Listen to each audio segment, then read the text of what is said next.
Hey friends, welcome back to my channel. For those of you who don't know me, I was born and raised in China, went to study in the States, and then I worked in New York City and London before moving to France. Now we have two kids. One is 5 years old and the other is 2. We follow the one parent, one language approach. From birth, my husband speaks mostly French to the kids, and I speak exclusively in Chinese, and we also try to teach them a bit of English and German on the side. Since we're currently living in France, there's no surprise that they speak the dominant language well, French. As for their Chinese, I'm very proud to say that they also speak fluent Chinese, despite the fact that there's no immersion school to go to and there's no grandparents around. I am their sole Chinese language input. Even though sometimes they would have some French words thrown into their Chinese sentences here and there because they don't know how to say it in Chinese, or they just said the word in the language they could remember first. And they also have a slight accent when it comes to learning new Chinese words. They would Frenchicize, if that's a word. They would add the French R sound into their Chinese words, such as 困惑. They would go like 困惑. It's really cute. But they have no trouble communicating with my Chinese friends and my family back in China when we go chat online or when we go back for holidays. I have lots of Chinese friends who also have mixed kids. Their kids understand perfectly well in Chinese, but they just don't feel comfortable responding back in Chinese. They would prefer to use the dominant language wherever they are living. So it's really funny to watch how the family communicate. The Chinese mom or dad would speak Chinese to the kid, and then the kid would respond back in English or French, the language of the environment. So I've got asked a lot by the Chinese parents who are struggling, how were you able to teach your kids Chinese, the second language or the minority language? Now here are 5 things we did which I think helped. First, maximize home language input. Don't worry that your children will always be more comfortable in the language of the environment they're in. Just remember that exposure to a second language from early childhood is priceless. So spend as much time as you can speaking your language to your child from birth and try to maximize home language input before they go to school. Now for us here in France, kids go to school from the age of 3. So I made sure before that I try to put as much Chinese as I can into their little brains to the point that they feel comfortable and natural communicating with me in Chinese, that my job is done. Second, spend some time learning how children acquire languages. Before the birth of our first son, I bought quite a few books on raising bilingual and trilingual children. I also spent a lot of time watching YouTube videos and TED Talks, trying to understand how babies acquire new languages.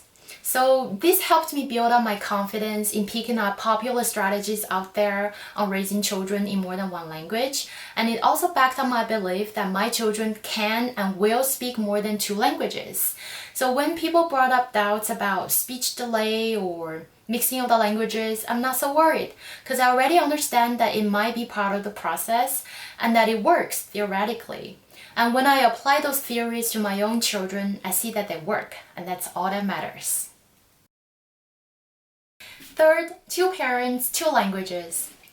Even though the strategy of 1 parent, 1 language worked out well for us, it wouldn't hurt if both parents can speak both languages to the kids, especially if the input of the minority language is limited.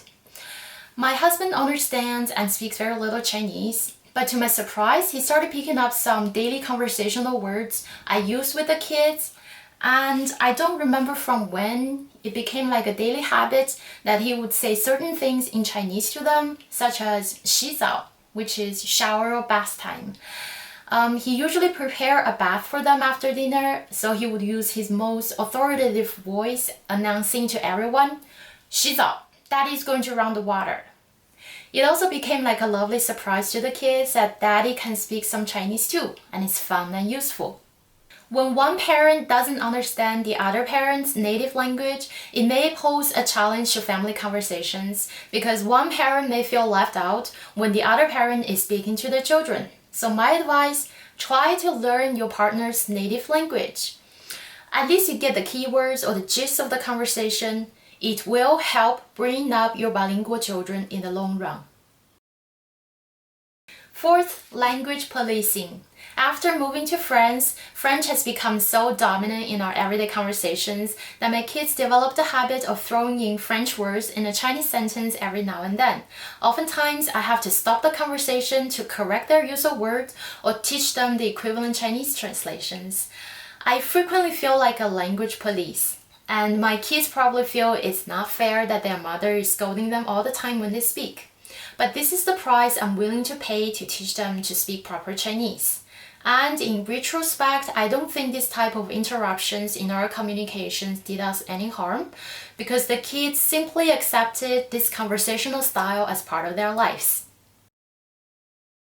Fifth, I pretend I don't understand French. The last point is really funny, but it works. After my kids started going to school, they pick up so many new words that they just kept mumbling in French to me nonstop. What can I do? I pretend I don't understand them in French, period. Whatever stories they want to share with me, they need to find a way to tell me in Chinese. Now finally, I'll have to say that raising bilingual or multilingual children is not easy. It's not like that I speak Chinese, my husband speaks French, and our children will naturally pick up these two languages and reach fluency like the natives from these two countries. No, it doesn't work like that. It takes a lot of efforts and patience from the parents' side to insist that the children respond in the correct language and to repeat the same vocabulary again and again till they stick, and most importantly, not to give up when the child prefers to use the dominant language only. I hope you find this video useful and thank you for watching. Please like, comment, and subscribe, and I'll see you in the next video. Bye!